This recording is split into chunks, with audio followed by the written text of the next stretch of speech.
Hello hello everyone, स्वागत है आप सबका आज के करंट अफेयर एनालिसिस लेक्चर में, जिसमें Indian express, PIB and other sources से ली गई न्यूज़ को होलिस्टिकली एनालाइज किया जाएगा आपके प्रीलिम्स, मेंस एंड इंटरव्यू को ध्यान में रखते हुए। ये लेक्चर आपके UPSC and state PCS exams के लिए उपयोगी साबित होगा। लेक्चर से रिलेटेड वैल्यू एडिशन की पीडीएफ टेलीग्राम चैनल पर मिल जाएगी, जिसके लिंक मैं नीचे डिस्क्रिप्शन बॉक्स में दूंगी। वहाँ जाना है, ज्वाइन करना है चैनल डेली करंट अफेयर की पीडीएफ्स के लिए। स्टार्ट करते हैं आज का लेक्चर भी एक मोटिवेशनल कोट से।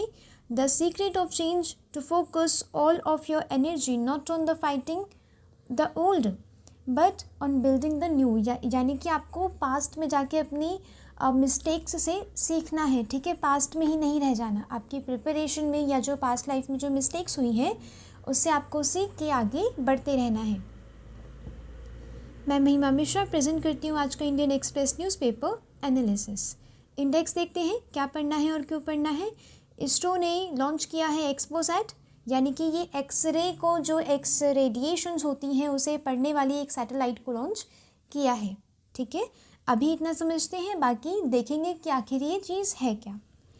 How north east was invented, इससे रिलेटेड एक एक्सप्लेन पेज पे एडिटोरियल आया है जो बहुत इंपॉर्टेंट है। थोड़ा बहुत वहाँ पे लॉज मेंशन किए गए हैं जो पढ़ लेने ज़रूरी है। चिकन स्नैक कॉरिडोर इसी से रिलेटेड है और ये हमारे इंडिया के लिए कितना इम्पोर्टेंट है ये भी हम जानेंगे।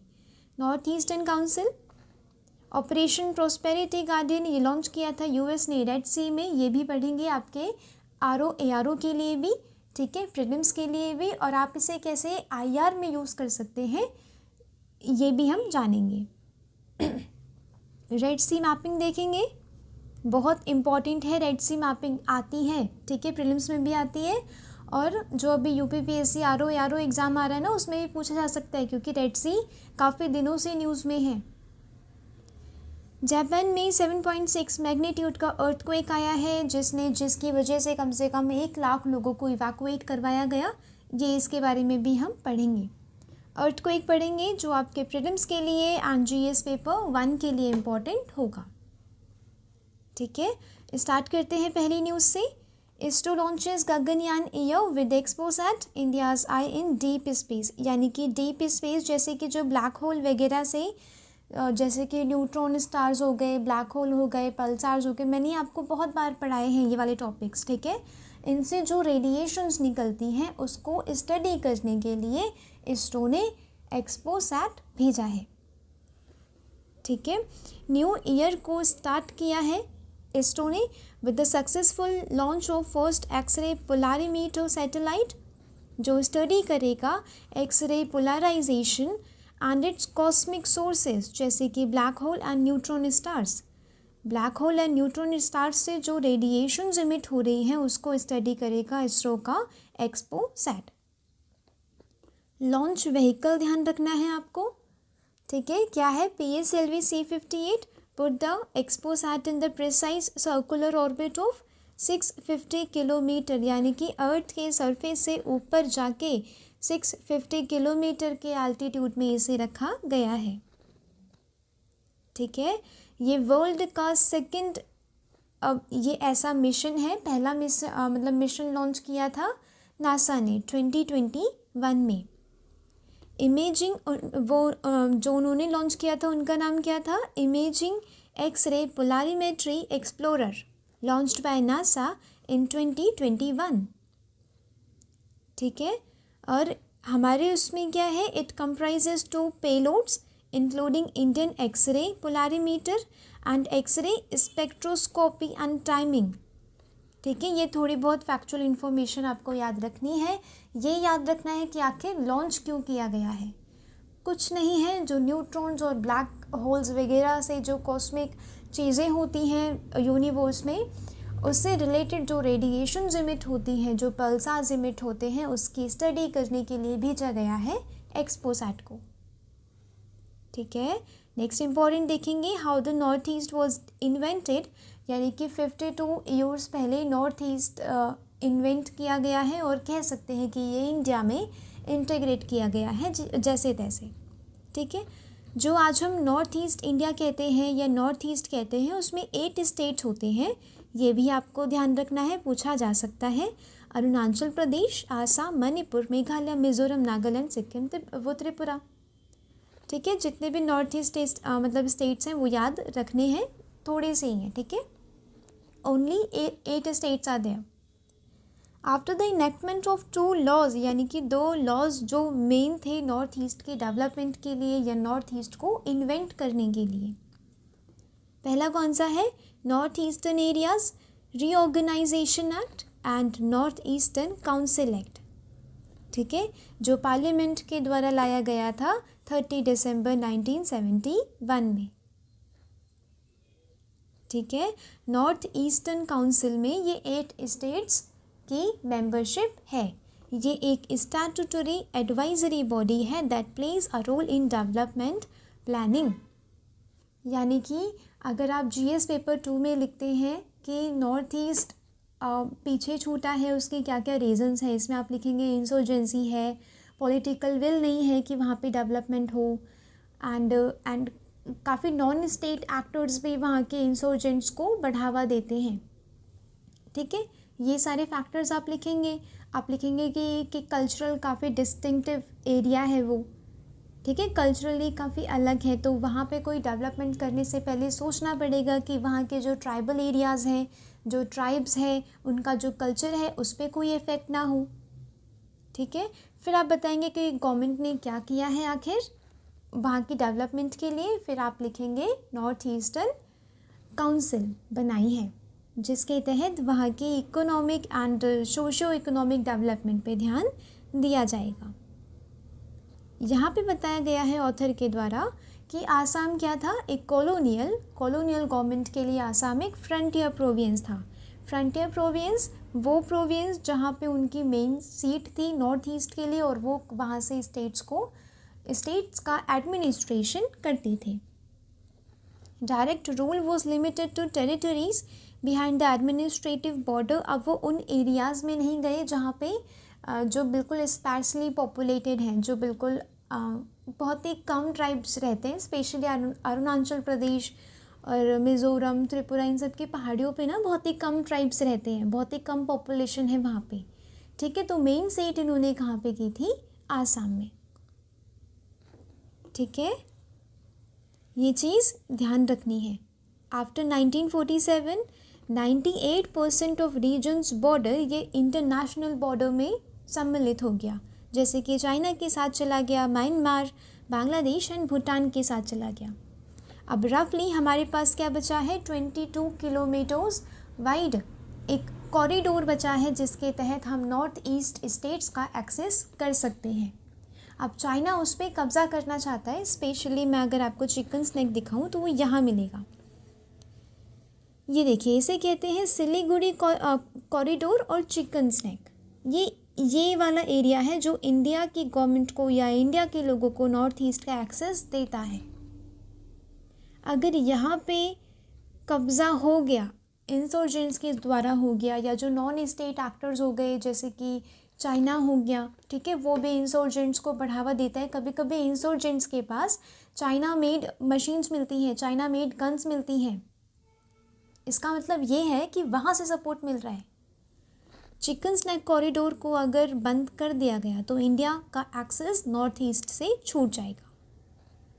ठीक है, ये चिकन स्नैक कॉरिडोर आपके जीएस पेपर 3 के लिए इम्पॉर्टेंट है। जब भी नॉर्थ ईस्ट में इंसर्जेंसी की बात आएगी तो आप चिकन स्नैक कॉरिडोर का जिक्र करेंगे। इसे chicken snack and Siliguri corridor भी कहा जाता है। ये north east sole physical connectivity है with the rest of India. With the northeastern areas, Reorganization Act of 1971, Manipur and Tripura previously union territories थे, उन्हें स्टेटहुड मिली है। ठीक है, ये डेट याद रखनी है 1971 के तहत। State of Meghalaya and union territory of Mizoram ये ऑटोनॉमस डिस्ट्रिक्ट बना दिए गए थे आसाम से निकाल के। ठीक है, and the north east frontier agency became the union territory of Arunachal Pradesh. फिर अरुणाचल प्रदेश और मिजोरम को भी स्टेटहुड दे दी गई थी इन 1987। ठीक है। चिकन स्नैक वही जो मैंने अभी समझाया, ये 21 to 22 किलोमीटर वाइड है। Siliguri corridor, chicken neck corridor इसे कहते हैं। ये रैडक्लिफ लाइन के तहत बनाया गया था। इसके आसपास कौन सी कंट्रीज़ हैं? भूटान, बांग्लादेश एंड नेपाल। ये चीज़ ध्यान रखनी है। एग्ज़ाम में क्वेश्चन आता है, यूपी पीसीएस आरओ एआरओ में क्वेश्चन आता है, तो कंफ्यूज नहीं होना है। यूपी पीएससी भी आ रहा है, उसकी भी नोटिफिकेशन आ गई है, तो अगर उसकी भी प्रिपरेशन आप लोग कर रहे हैं तो ये सारी चीज़ें पढ़नी इम्पॉर्टेंट है। डेली न्यूज़पेपर एनालिसिस इम्पॉर्टेंट है। ठीक है। चिकन स्नैक कॉरिडोर के आसपास की country Bhutan, Bangladesh and Nepal. North eastern council कौन सी मिनिस्ट्री के अंदर आता है? बहुत इंपॉर्टेंट है ये। ठीक है। होम अफेयर्स नहीं बोलेंगे इसमें। Ministry of development of north eastern region, यानी कि नॉर्थ ईस्टर्न जो एरिया है उसका विकास करने के लिए एक अलग से मंत्रालय बनाया गया है हमारी मिनिस्ट्री में। वो नॉर्थ ईस्टर्न काउंसिल को रेगुलेट करती है या कंडक्ट करती है। ये कॉन्स्टिट्यूशनल बॉडी नहीं है, यानी कि ये संविधान में पहले से मेंशन नहीं है। ये एक स्टैट्यूटरी बॉडी है, ठीक है, जो बनाई गई थी एक एक्ट के द्वारा, एक अधिनियम के द्वारा। ठीक है, 1971 एक्ट। ये एक नोडल एजेंसी है for economic and social development of north east regions, जिसमें 8 स्टेट्स हैं: अरुणाचल प्रदेश, आसाम, मणिपुर, मेघालय, मिजोरम, नागालैंड, सिक्किम, त्रिपुरा। ये चीज़ें ध्यान रखनी है, बहुत इम्पॉर्टेंट, जो बहुत ही ज़्यादा इम्पॉर्टेंट न्यूज़ होते हैं ना, मैं वही कवर करवाती हूँ। ठीक है, ये छोड़ा नहीं जा सकता किसी भी हालत में, क्योंकि ये चीज़ें न्यूज़ में हैं। Council comprises governors and chief ministers of constituent states and 3 members nominated by the president। कौन कौन रहेगा काउंसिल में? गवर्नर्स रहेंगे, ये जो स्टेट्स हैं ना वहाँ के जो गवर्नर्स हैं वो रहेंगे, चीफ मिनिस्टर्स रहेंगे और 3 ऐसे मेंबर्स रहेंगे जिन्हें प्रेसिडेंट ने नॉमिनेट किया है। ठीक है, नेक्स्ट इंपॉर्टेंट देखेंगे, why many US allies have not joined its Red Sea operation. जो रेड सी में सिक्योरिटी ऑपरेशन चलाया गया है यूएसए के द्वारा, ऑपरेशन प्रोस्पेरिटी गार्डन। इसमें रेड सी को सिक्योर करने की बात पे यहाँ पे ये वाला ऑपरेशन चलाया गया है। Recent attack on ships passing via red sea, आपने देखा होगा हौतीस का अटैक हो रहा है। हमारी शिप तो नहीं, बट हमारे कुछ इंडियंस थे शिप में, राइट। तो ये अब तो ये माना जा रहा है ना कि रेड सी उतना सिक्योर नहीं है, तो रेड सी की सिक्योरिटी पे ध्यान देना इंडिया के भी स्ट्रैटेजिक इंटरेस्ट में है। ठीक है, रेड सी क्या कनेक्ट करता है? इंडियन ओशन को मेडिटेरेनियन सी से कनेक्ट करता है। ये पहली फैक्चुअल इन्फॉर्मेशन है जो ध्यान रखनी है। सबसे पहली, ऑपरेशन प्रोस्पेरिटी गार्डन यूएसए के द्वारा चलाया गया और रेड सी में चलाया गया। दूसरा फैक्ट क्या याद रखना है? रेड सी को, मतलब जो रेड सी है वो मेडिटेरेनियन सी को इंडियन ओशन से कनेक्ट करता है, यानी कि रेड सी बीच में है, इंडियन ओशन इस तरफ और मेडिटेरेनियन उस तरफ। ठीक है, बीच में red sea. Houthis have launched attack और to protest Israel's military strikes on Gaza strip. अब इसराइल हमास की वॉर तो मैंने बहुत बार डिस्कस की है, आप सबको उस बारे में पता है, मैपिंग भी करवाई है मैंने। ठीक है, अब उसके तहत क्या हो रहा है, हौतीज इसका प्रोटेस्ट कर रहे हैं क्योंकि इस्लामिक कंट्रीज़ जो है ना वो पैलेस्तीन के साथ है, उन्होंने अपना स्टैंड ले लिया है पैलेस्तीन के साथ। अब पैलेस्तीन को सपोर्ट करने के लिए ही हौतीज, एक जो यमन का ग्रुप है, ठीक है, हौतीज, अब वो अटैक कर रहा है शिप्स पे। Initially it was reported that 9 countries जैसे कि United kingdom, Bahrain, Canada, France, Italy, Netherlands, Norway, Seychelles, Spain, ठीक है, इन कंट्रीज़ ने पार्टिसिपेट किया है। बट जो काफ़ी यूएस के पार्टनर्स हैं, काफ़ी जो अरब कंट्रीज़ हैं, उन्हें वो लोग उन लोगों ने पार्टिसिपेट नहीं किया। अब यहाँ पे डिस्कस किया जा रहा है कि अरब इस ऑपरेशन से, इस सिक्योरिटी ऑपरेशन से क्यों दूर हैं, जो इतना इम्पोर्टेंट सिक्योरिटी ऑपरेशन है रीजन के लिए, रेड सी रीजन के लिए। In the middle east it's about stand on the Israel Hamas conflict. जो इजराइल हमास का कॉन्फ्लिक्ट हो रहा है ना, वहाँ पे कौन पैलेस्तीन की तरफ है? राइट। कौन इजराइल की तरफ है, इस पे स्टैंड लेने की बात वहाँ पे कंट्रीज़ के बीच में ना फैक्शंस हो गए हैं। कुछ कंट्रीज़ फ़लस्तीन की तरफ हैं, कुछ कंट्रीज़ इजराइल की तरफ है। Ever since the creation of Israel in 1948, अब अरब कंट्रीज़ ने क्या किया है, जब से इजराइल का क्रिएशन हुआ है इन 1948, तब से अरब कंट्रीज़ ने इसे ऑपोजिशन इसका प्रोटेस्ट किया है और फ़लस्तीन के कॉज को सपोर्ट किया है। Even the several countries have sought to normalize relations with Israel in recent years.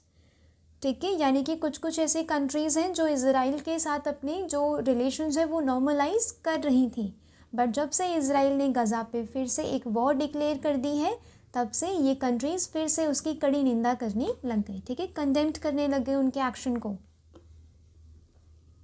Various Arab countries जैसे कि UAE है, Jordan, Bahrain, Saudi Arabia, Oman, Qatar, Kuwait, Egypt, Morocco, इन्होंने क्या किया है, इज़राइल के जो एक्शंस है उसे फ्लैग्रेंट वायोलेशंस ऑफ इंटरनेशनल लॉ बताया है। ठीक है, अब जिक्र आता है IR में आ सकता है। ठीक है, कि जो रेड सी है ना वो उतना सिक्योर नहीं रहा ड्यू टू वेरियस ग्रुप्स जो अटैक कर रहे हैं वहाँ पे। ठीक है, वहाँ पे फैक्शंस हो गए हैं, कुछ कंट्रीज़ फ़लस्तीन की तरफ, कुछ कंट्रीज़ हमस की तरफ। उसमें आप इसका जिक्र करेंगे कि जो सिक्योरिटी नहीं है उसके लिए लॉन्च किया था US ने क्या, ऑपरेशन गार्डन प्रोस्पेरिटी गार्डन। ठीक है, रेड सी में लॉन्च किया गया था। ये चीज़ ध्यान रखनी है, ये छोटे छोटे जो फैक्चुअल इन्फॉर्मेशन होती है ना, ये आपकी आर्ग्यूमेंट्स को सपोर्ट करने के लिए मेंशन की जाती हैं आंसर्स में। इसीलिए जो चीज़ इम्पॉर्टेंट है आप उसे देखिए कि ये prelims, mains and interview point of view से कैसे इम्पॉर्टेंट है। ठीक है, जो यहाँ पे अरब कंट्रीज़ नहीं ज्वाइन कर रही है ना, उसका जो रीज़न मैंने बताया ये इंटरव्यू के लिए काम का है। ठीक है, और बाकी जो US के एलाइज थे उन्होंने, उन कंट्रीज़ ने अपने अपने रीज़न दिए हैं कि हम इसलिए नहीं आ सकते। यहाँ पे हमारे लिए क्या इम्पॉर्टेंट है, रेड सी की मैपिंग। ये दिख रहा होगा आपको, रेड सी। ठीक है, ये है अपना अरेबियन सी। ठीक है, इंडिया के बगल वाला, यहाँ के आसपास की मैपिंग इम्पॉर्टेंट है। देखिए रेड सी जो इंडियन ओशन को कनेक्ट कर रहा है। ठीक है, अरेबियन सी के नीचे इंडियन ओशन पाया जाता है, राइट। तो इन दोनों को कनेक्ट कर रहा है रेड सी मेडिटेरेनियन से। ठीक है, ये मेडिटेरेनियन से कनेक्ट कर रहा है। यहाँ पे स्ट्रेट्स पढ़नी इम्पॉर्टेंट है। बाब अल मांदेब स्ट्रेट है।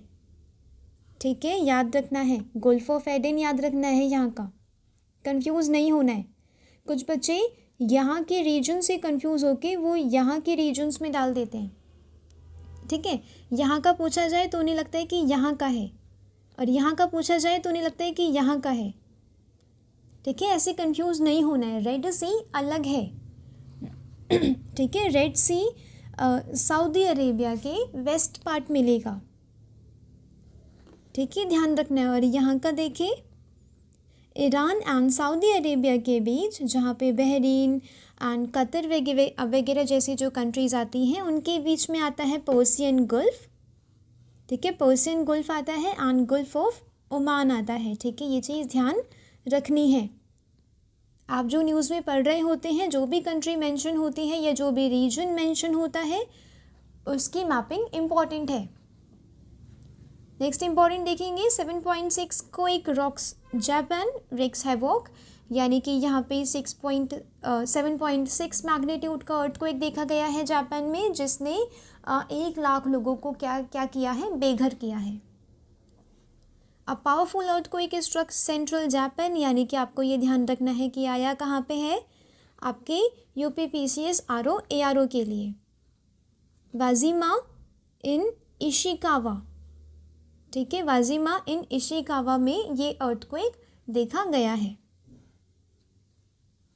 ठीक है, knocking out powers to tens of thousands of home and prompting residents in coastal areas to flee to higher ground. जो कोस्टल एरियाज से जो लोग थे ना उन्हें हायर ग्राउंड पे भेजा गया। यहाँ से 1 लाख लोगों को इवैक्यूएट कराया गया, इन्हें यहाँ से हटाया गया।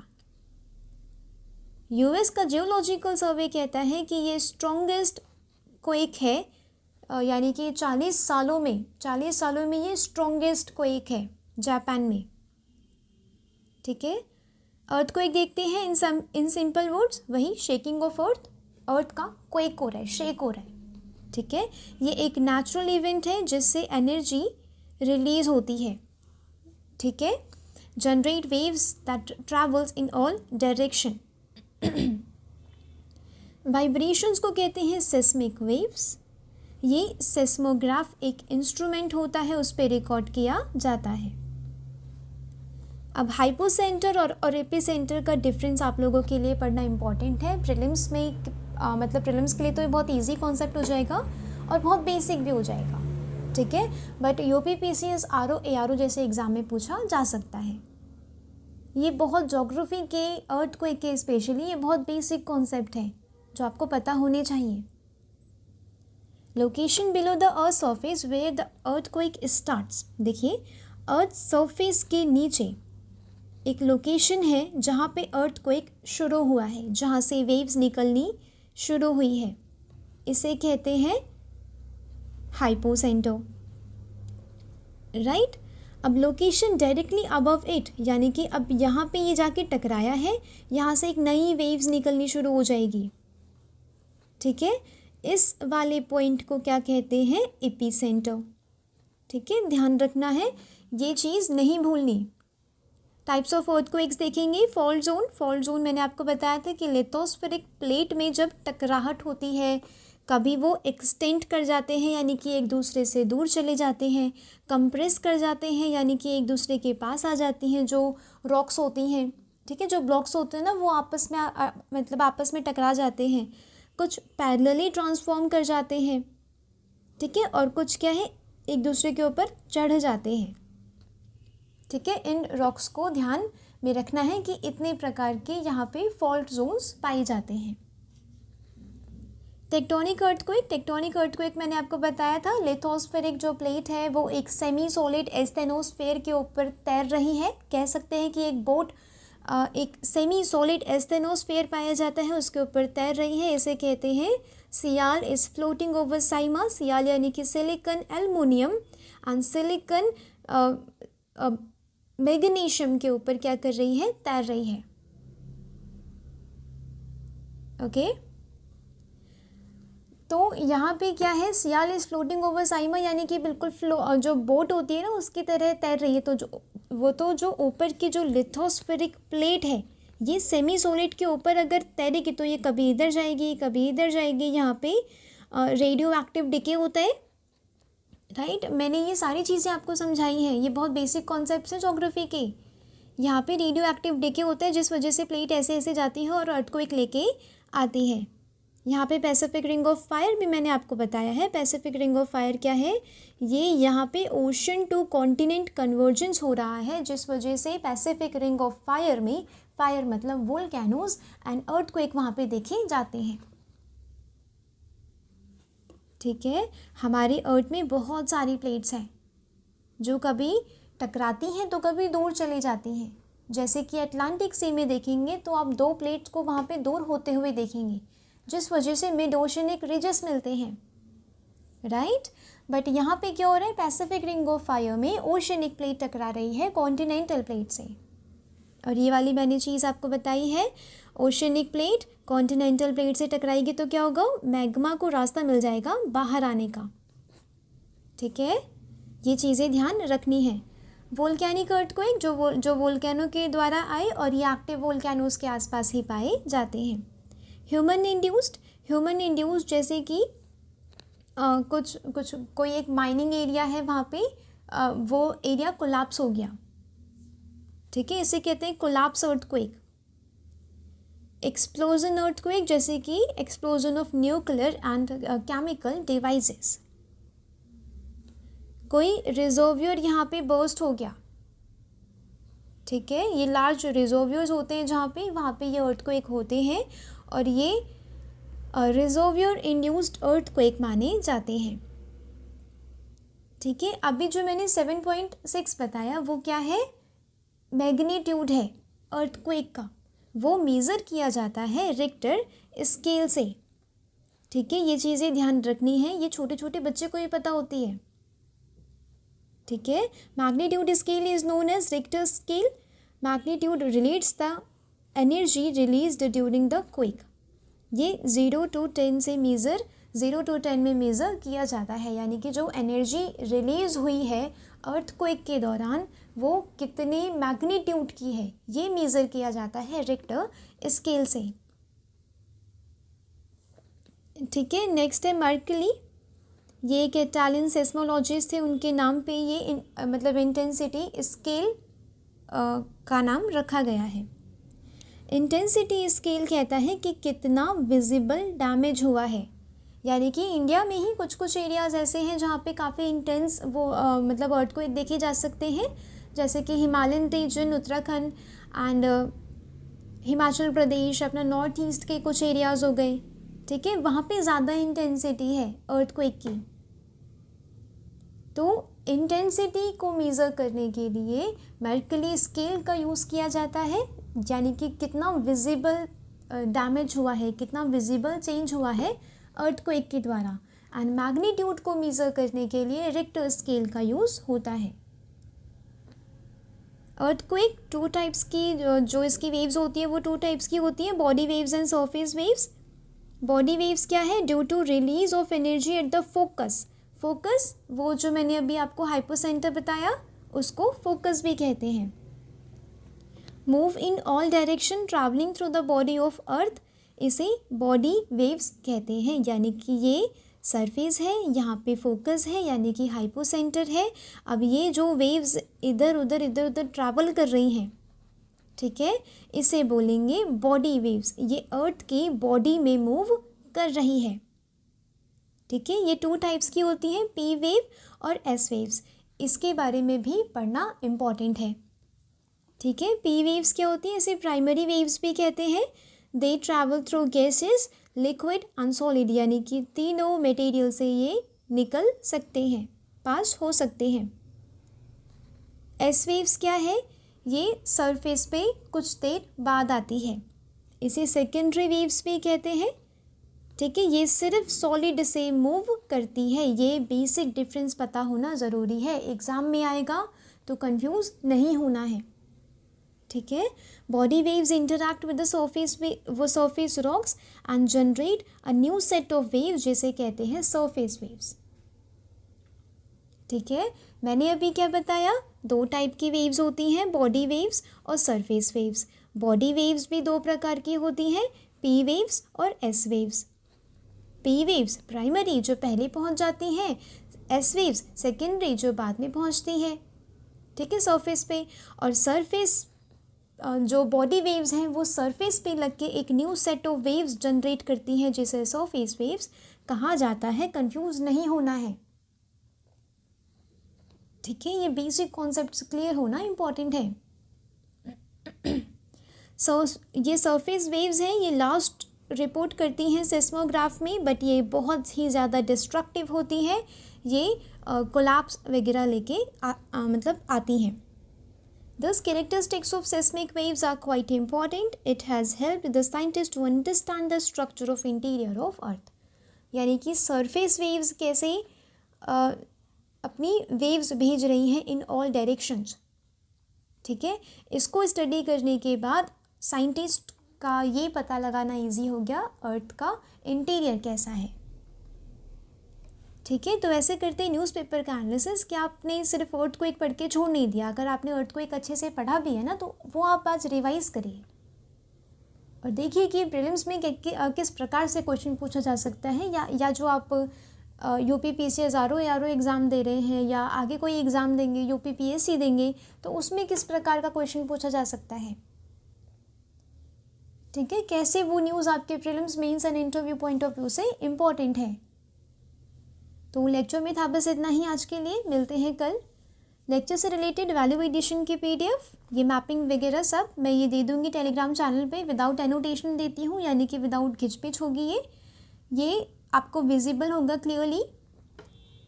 टेलीग्राम चैनल पर मिल जाएगी, जिसकी लिंक मैं नीचे डिस्क्रिप्शन बॉक्स में दूंगी। वहाँ जाना है, ज्वाइन करना है चैनल डेली करंट अफेयर की पीडीएफ्स के लिए। ये आपको आज के आज ही नोट कर लेना है, ताकि आपके पास खुद के बनाए हुए नोट्स हो जो एग्ज़ाम के 2 दिन पहले भी रिवाइज किए जा सकें। ठीक है, पीडीएफ्स पढ़नी है, लिखना है और बंद कर देना है। बाकी जो रिवीजन होगा वो आपके नोट्स से होगा। ठीक है, तो मिलते हैं कल। Thanks for watching, thank you so much.